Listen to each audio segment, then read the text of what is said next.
Saudara, sementara itu Ketua RT tempat Peggy dan keluarganya tinggal menyebut Peggy alias Peron merupakan sosok yang tertutup.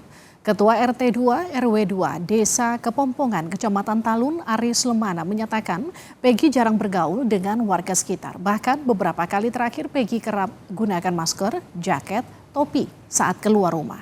Terkait penggeledahan kemarin, Aris menambahkan jika polisi menyita sejumlah dokumen dari rumah Peggy.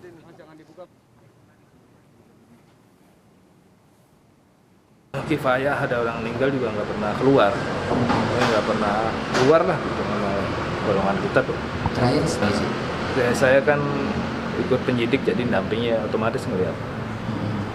Apa aja yang ambilnya? Ya paling bukti yang menguatkan sosok pribadi Peggy aja mas. Raport ya. Model rapor, Terus kayak gitu terus. Satu keluarga lah, model-model kayak gitu aja. Kami gambarkan lini waktu kasus pembunuhan Vina dan Eki. Sebelumnya polisi menetapkan 11 orang sebagai tersangka atas kasus pembunuhan Vina dan Eki 8 tahun silam. 7 diantaranya divonis penjara seumur hidup, 1 orang divonis 8 tahun penjara karena di bawah umur. 3 orang tersangka kabur alias buron meski 8 tahun berselang, 1 diantaranya itu Peggy alias Peron ditangkap di Bandung Selasa kemarin.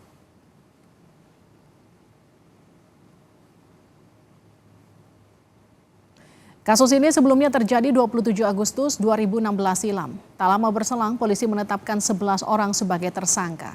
Namun 3 tersangka melarikan diri alias buron. Sejak Oktober 2016 hingga Mei 2017, tersangka diajukan ke pengadilan dan divonis penjara seumur hidup. 1 tersangka divonis 8 tahun penjara. Ke-8 terpidana sempat mengajukan gerasi pada 2019 namun ditolak. Kasus ini kembali jadi perbincangan publik usai film bergenre horor dengan judul Vina sebelum 7 hari tayang. Tak lama berselang, media sosial diramaikan tuntutan penyelesaian kasus Vina hingga pengacara Hotman Paris mendatangi keluarga Vina. Hotman menyebut ada kejanggalan BAP hingga dugaan rekayasa kasus.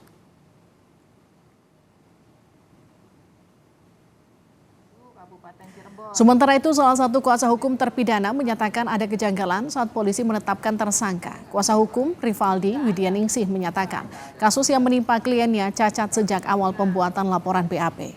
Menurut Widyaningsih, Rivaldi diminta mengaku apa yang disangkakan meski tak melakukannya. Di situ sih adanya Andika, sedangkan Andika itu bukan Rivaldi.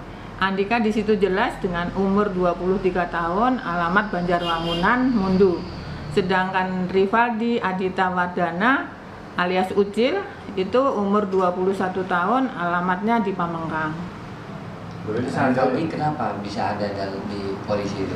Karena pada saat itu Rivaldi ada kasus yang mengenai penganiayaan dan membawa sajam tanpa izin. Di kasusnya tanggal 29 April, kejadiannya di Grage.